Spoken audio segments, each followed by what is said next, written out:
किस्मत का तो मुझे पता नहीं, पर मेहनत से बहुत कुछ मिलता है। नमस्कार, मेरा नाम विनोद कुमार और मैं आपका अपने YouTube चैनल पर एक बार फिर से इकोन इंग्लिश पर स्वागत करता हूं। आज का जो टॉपिक है, आपने जैसा कि लास्ट वीडियो देखा होगा, मेरा प्लेलिस्ट में अलग अलग वीडियोस बनी हुई हैं। इकोनॉमिक्स की अलग बनी हुई है और इंग्लिश की अलग बनी हुई है। तो इंग्लिश वाले में एक ही वीडियो आया था, वो आपका एक्टिव पैसिव के ऊपर था, जिसमें मैंने सभी सेंटेंसेस को आपको समझाने का प्रयास किया था। आज उसी से रिलेटेड एक्टिव पैसिव के इंपेरेटिव सेंटेंसेस को हम आज यहां पर डिस्कस करेंगे और समझेंगे। तो ज्यादा समय नहीं लेते हैं, शुरू करते हैं। चलिए, जैसा कि इंपेरेटिव सेंटेंस है, इंपेरेटिव सेंटेंस में देखिए होता क्या है, इसमें आपको भाव निकालना पड़ता है सेंटेंस का। अगर आप भाव निकाल पाए कि इसमें आदेश दे रहा है, एडवाइस दे रहा है, इस प्रकार से आपको उनके अर्थ निकालने पड़ते हैं। अगर आप अर्थ निकालने में सफल रहे तो आप इन सेंटेंस को भी बड़े इजीली तरीके से बना पाएंगे। ये सेंटेंस बहुत ही ज्यादा आसान होते हैं। चलिए ज्यादा देर नहीं करते, पहला सेंटेंस शुरू करते हैं। यहां पर लिखा हुआ है ओपन द विंडो।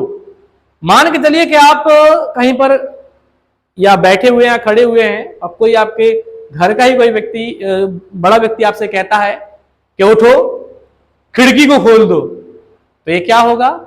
आदेश होगा, यानी कि अगला व्यक्ति आपको आदेश दे रहा है। तो देखिए, आदेश वाले सेंटेंस भी दो टाइप के होते हैं। जैसा कि दूसरे वाले में कह रहा है स्टैंड अप, कोई आपसे कह रहा है कि खड़े हो जाइए, स्टैंड अप। तो देखिए, जब ऑब्जेक्ट दिया हो, वर्ब हो, सिंपल एक वर्ब हो, उसके बाद ऑब्जेक्ट दिया हो, तो ये वाला सेंटेंस कैसे बनेगा? चलिए देखते हैं। ये वाला सेंटेंस बनेगा, आप लेट लगाएंगे आगे, लेट से स्टार्ट करेंगे, फिर जो ऑब्जेक्ट है आप उसको रखेंगे, द विंडो, फिर आपको बी लगाना पड़ेगा, यानी कि लेट आगे, बी पीछे, बीच में आप इस ऑब्जेक्ट को रखेंगे, द विंडो को। फिर जो आगे वर्ब थी, ओपन थी, उसकी थर्ड फॉर्म आप लगाइएगा, ओपेंड। अब इसमें जो कर्ता यू होता है वो छिपा होता है, आप वाई यू पीछे लगा भी सकते हो, नहीं भी लगा सकते हैं। तो आपका सेंटेंस इतने पे बन जाएगा। दूसरा सेंटेंस है स्टैंड अप, कोई आपसे कह रहा है कि खड़े हो जाओ, ये आदेश है। और आप अगर गौर से देखेंगे तो ये पूरा ही सेंटेंस एक वर्ब की तरह है, यानी कि इसमें कोई ऑब्जेक्ट नहीं है। जब ऐसा होता है तब सिंपल सा आपको एक चीज अपनानी है कि आपको you are ordered, you are ordered to लिखना है। इतना लिखने के बाद आप क्या करेंगे? स्टैंड अप जो अपना सेंटेंस था उसको एज इट इज, यानी कि आप ज्यों को आते हो लिख देंगे। देखिए कितना आसान है, सिर्फ आपको ये पता करना है कि इसमें आदेश है। आपने आदेश पता किया, आपने यू आर ऑर्डर्ड टू लिखा, बाद में पूरा सेंटेंस आपने एज इट इज रख दिया। बहुत ज्यादा आसान है। अगला सेंटेंस है हेल्प द पुअर, कोई आपसे कह रहा है गरीबों की सहायता करें। तो ये क्या है? कोई आपको सलाह दे रहा है कि भैया गरीबों की सहायता करनी चाहिए। जब ऐसा होगा तब देखिए, ये जो सेंटेंस है इसको आप दो टाइप से बना सकते हैं। पहला जो फर्स्ट टाइप है, आप यहां पे लिखेंगे जो ऑब्जेक्ट है अपना, ये देखिए हेल्प जो है वो वर्ब है, द पुअर जो है वो यहां पर ऑब्जेक्ट है। आप ऑब्जेक्ट को आगे लिखेंगे द पुअर। द पुअर लिखने के बाद आप जो है वो हेल्प, जो सलाह वाला सेंटेंस होता है, यानी कि एडवाइस वाला सेंटेंस होता है, उसमें आप शुड बी का प्रयोग करते हैं, तो आप शुड बी लगाइएगा। उसके बाद जो हेल्प है उसकी थर्ड फॉर्म हेल्प्ड। या फिर आप दूसरा भी तरीका है, आपने पहचान लिया कि आपका जो सेंटेंस है वो सलाह वाला है, तो आप इसको लिख सकते हैं। मैं दूसरे कलर वाले मार्कर से बना देता हूं आपको, ताकि देखने में आसानी हो। तो आप लिख सकते हैं यू आर एडवाइज्ड, एडवाइस, हाँ एडवाइज्ड टू, उसके बाद हेल्प द पुअर। पूरा जो सेंटेंस है वो आपको एज इट इज रख देना है, हेल्प द पुअर। इस प्रकार से ये सेंटेंस भी कंप्लीट हो जाएगा। आप दो में से कोई भी टाइप इसमें से आप चुन सकते हैं और पेपर में हल कर सकते हैं। अगले सेंटेंस की तरफ बढ़ते हैं, जिसमें काइंडली आ जाए आगे या फिर प्लीज आ जाए, मतलब दो में से आपको कुछ भी आ सकता है। तो काइंडली शब्द और प्लीज दोनों का जो अर्थ होता है हिंदी में वो होता है कृपया, यानी कि कोई आपसे प्रार्थना करता है। सिंपल सी बात, काइंडली या प्लीज अगर आगे सेंटेंस में लगा हुआ है तो उसमें आपसे रिक्वेस्ट की जा रही है, प्रार्थना की जा रही है। तो देखिए क्या लिखा हुआ है, काइंडली या प्लीज भी आप पढ़ सकते हैं, दो में से एक ही चीज है। ठीक है। तो प्लीज हेल्प मी, कोई आपसे बोल रहा है कि कृपया मेरी सहायता करो। अब कोई आपसे प्रार्थना कर रहा है सहायता करने के लिए, तब आप क्या करते हैं, जब काइंडली प्लीज वाला सेंटेंस हम लोग बनाते हैं एक ही टाइप से बनता है, तब आपको लगाना पड़ता है यू आर रिक्वेस्टेड, रिक्वेस्टेड के बाद आप लगाइएगा टू, उसके बाद प्लीज या काइंडली हट जाता है। क्यों?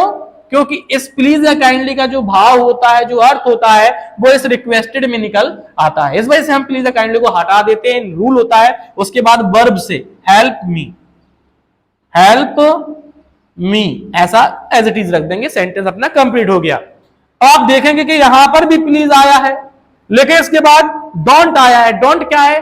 डोंट जो है वो एक शॉर्ट फॉर्म है डू नॉट की, डू नॉट फुल फॉर्म होती है, तो इसको अपन लोग डोंट पढ़ते हैं, लेकिन ये डू नॉट ही है एक हिसाब से।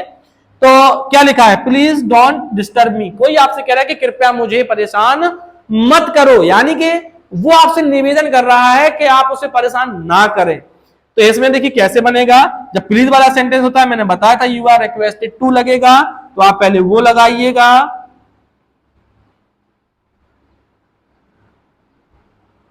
रिक्वेस्टेड तक हमने लिखा है, अभी टू नहीं लगाया है, उसका एक रीजन है। देखिए ऐसे सेंटेंस में प्लीज हट जाता है, डू नॉट भी हट जाता है, और डू नॉट के लिए जो नॉट आता है वो यहां आता है नॉट, फिर टू लगता है। इस बात का आपको ध्यान देना है कि ऊपर वाला जब सेंटेंस प्लीज काइंडली वाला अफर्मेटिव था तो रिक्वेस्टेड के बाद सीधा टू आया था, बट लेकिन जैसे ही प्लीज या काइंडली के साथ डू नॉट आ गया तो डू नॉट के लिए यहां नॉट टू हो जाता है। अभी ये ऐसा क्यों होता है? इसका एक नियम होता है। इस नियम में ऐसा होता है कि आपको जो टू होता है वो जस्ट वर्ब के पहले लगाना है, और वर्ब अगर हम नॉट को टू के पीछे लगा देते तो फिर ये जो डिस्टर्ब वर्ब है ये टू के साइड से नहीं आती, यानी कि बगल में नहीं आती है, नॉट के बगल में हो जाती, तो फिर ये नियम गलत हो जाता है ना। तो नॉट टू फिर डिस्टर्ब मी को हम यहां लिख देंगे,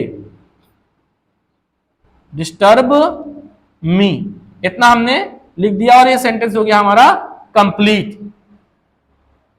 नियम ये ऐसा था कि यहां पर आपको वर्ब, जो वर्ब होती है सेंटेंस, जैसे हेल्प इसमें थी तो हेल्प के जस्ट आगे टू आया था, यहां पर डिस्टर्ब थी तो डिस्टर्ब के जस्ट आगे टू आना चाहिए। इस वजह से डू नॉट जब हटा उसके लिए नॉट टू के पहले आया। चलिए आगे बढ़ते हैं। जब सेंटेंस डोंट या डू नॉट से स्टार्ट हो तब क्या होगा? देखिए इसको आप बना सकते हैं एडवाइस या ऑर्डर करके भी बन सकता है ये सेंटेंस, लेकिन आपको उतना डीपली नहीं जाना है। मैं इसका सिंपल तरीका बताता हूं कि जब डू नॉट लिखा हो तो आप लगाएंगे यू आर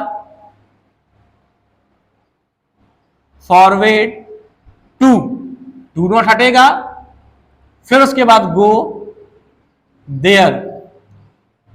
कंफ्यूज होने की जरूरत नहीं है, मैं बता देता हूं ये कैसे बना। देखिए डू नॉट जब हटता है, डू नॉट के लिए, देखिए डू नॉट का मतलब होता है मना करना। कोई आपसे कह रहा है डू नॉट गो देयर, वहां मत जाओ, है ना, कोई आपको रोक रहा है, मतलब मना कर रहा है। जब मना करने वाला सेंटेंस होता है तो आप यू आर फॉरवर्ड टू लगाते हैं। फॉरवर्ड का मतलब होता है मना करना। जब फॉरवर्ड का मतलब मना करना है तो फिर हम डोंट को क्यों लिखेंगे? इसलिए नहीं लिखेंगे, इस वजह से डोंट हट जाता है, और फिर टू के बाद गो देयर, तो ये भी सेंटेंस हो गया। अब देखिए लेट वाला जो होगा, let him complete the work, ये जो सेंटेंस होता है ये भी इंपेरेटिव का एक बहुत ही मोस्ट सेंटेंस है। अब जब लेट से स्टार्ट होगा तब देखिए हम क्या करेंगे, हम इस वाले सेंटेंस को भी लेट से ही स्टार्ट करेंगे, लेट, लेकिन यहां हिम नहीं लिखेंगे, बल्कि इसको हम जस्ट पीछे साइड ले जाएंगे और जो पीछे लिखा है उसको आगे लेके आएंगे। तो लेट के बाद आएगा द वर्क, और द वर्क लिखने के बाद हमको लगाना है बी, यानी कि लेट आगे और बी पीछे, और बीच में क्या आएगा? ये जो ऑब्जेक्ट था उसको सब्जेक्ट बनाया हमने, ठीक है। फिर क्या है? कंप्लीट वर्ब की फर्स्ट फॉर्म है, इसको हम बदलेंगे थर्ड फॉर्म में, कंप्लीटेड, ठीक है। अब जो हिम है वो पीछे जाएगा, बाई, इसको हम लिख देंगे हिम। देखिए आगे जब हिम लिखा है तो वो पहले से ही ऑब्जेक्ट है, इसका सब्जेक्ट फॉर्म क्या होता है? ही, तो पीछे ही तो हम लिखेंगे नहीं, हिम का ही में रहेगा, तो बाई हिम हो जाएगा। अब एक और सेंटेंस है लेट अस, अगर कोई सेंटेंस लेट और अस इससे स्टार्ट होता है तब आप क्या बनाएंगे? देखिए इसमें आप लेट अस को हटा देंगे, बिल्कुल से पूरा हटा देंगे, और इसके लिए लगाएंगे it is suggested that be should. I know थोड़ा सा बड़ा है, बट लेट अस हटता है तब it is suggested that we should लगाना पड़ेगा, आपको इतना याद रखना पड़ेगा। और उसके बाद दैट वी शुड, फिर वर्क टुगेदर, जो भी वर्ब थी वहां से आप एज इट इज रखोगे वर्क